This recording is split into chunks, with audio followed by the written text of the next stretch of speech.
আসসালামু আলাইকুম ওয়া রাহমাতুল্লাহি ওয়া বারাকাতুহু। রহমতের বাণী, মাগফিরাতের পয়গাম আর নাজাতের সুসংবাদ নিয়ে এলো আমাদের কাছে রমাদানুল কারীম। আলহামদুলিল্লাহ, এক এক করে রমাদানুল কারীমের তারাবির সালাতের শিক্ষা আমরা বর্ণনা করতে পেরেছি। আলহামদুলিল্লাহ, আমরা আলহামদুলিল্লাহ ইসলামের 4টি তারাবির শিক্ষা সম্পর্কে কথা বলেছি। আজকে 5ম নাম্বার পর্ব। আজকের তারাবিতে হাফেজে কোরআন তেলাওয়াত করবেন সূরাতুল মাইদার 83 নম্বর আয়াতে কারিমা থেকে সূরাতুল আরাফের 11 নম্বর আয়াতে কারিমা পর্যন্ত। এখানে অসংখ্য অগণিত আয়াতে কারিমাগুলো রয়েছে। তার মধ্য থেকে কয়েকটি আয়াতের মূল সারমর্ম আমি আপনাদের সম্মুখে তুলে ধরার চেষ্টা করেছি। এর মধ্যে অন্যতম যে আয়াতে কারিমা নিয়ে আজকে আমি কথা বলবো সেটা হচ্ছে সূরাতুল মাইদার 90 নম্বর আয়াত।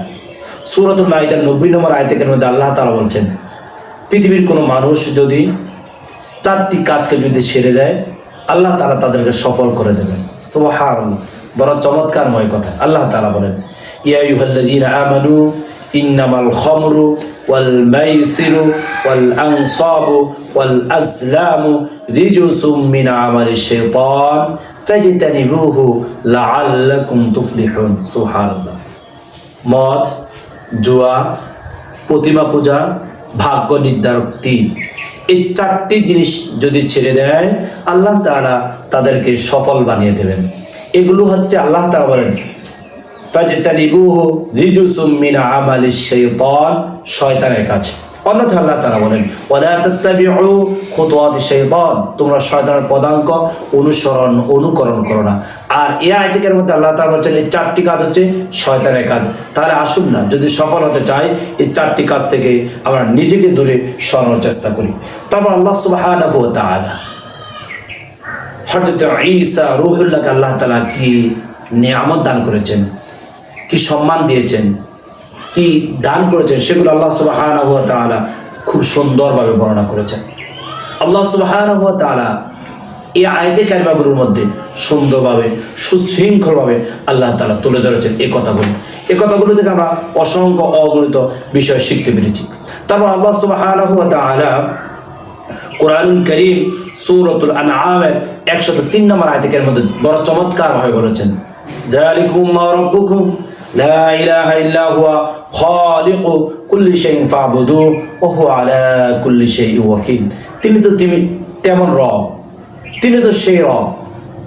যালিকুমুল্লাহু রাব্বুকুম লা ইলাহা ইল্লা হুয়া খালিকু কুল্লি শাইইন ফা'বুদুহু, তিনি ছাড়া কোনো ইলাহ নেই, তিনি ছাড়া কোনো মাবুদ নেই।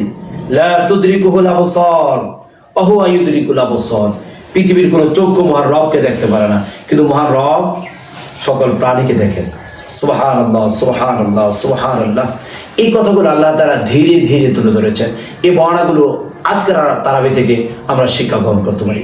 আমি সর্বশেষ মেসেজ দিয়ে আমি যেই কথা সংক্ষিপ্ত করতে চাই সেটা হচ্ছে সূরাতুল আনআমের 53 নম্বর আয়াতের মধ্যে আল্লাহ তাআলা বলেন, ওয়া আন্না হাযা সিরাতী মুস্তাকিমান ফাত্তাবিউ ওয়া আন্না হাযা সিরাতী মুস্তাকিমান ফাত্তাবিউ, এটা হচ্ছে সহজ এবং সরল পথ। এই পথে তোমরা পরিচালিত হও, এই পথকে তোমরা দেখে দেখে চলো। যেমন আমরা সালাতের মধ্যে বলি ইহদিনাস সিরাতাল মুস্তাকিম সিরাতাল্লাযীনা আন'আমতা আলাইহিম গায়রিল মাগদুবি আলাইহিম ওয়ালাদ-দাল্লিন। এই কথাগুলো আল্লাহ তাআলা আজকের তারাবির মধ্যে তুলে ধরেছেন। তাহলে আসুন আমরা প্রতিদিনের প্রোগ্রামগুলো দেখি। আমি বিশ্বাসের সহিত বলতে পারি আমাদের প্রতিদিন প্রোগ্রামগুলো যদি দেখতে পারেন, অনুধাবন যদি করেন, কোরআনুল কারীমের কিছু নির্যাস, কোরআনুল কারীমের কিছু জ্ঞান আপনার মাথায় ঢুকবে আশা করি ইনশাআল্লাহ। আল্লাহ তাআলা আমাদের সবাইকে আল কোরআনুল কারীমের সাথে লেগে থাকার তৌফিক দান করুন। আমাদের আগামী পর্ব দেখার আমন্ত্রণ জানিয়ে এখানে বিদায় নিচ্ছি। আসসালামু আলাইকুম ওয়া রাহমাতুল্লাহি ওয়া বারাকাতুহু।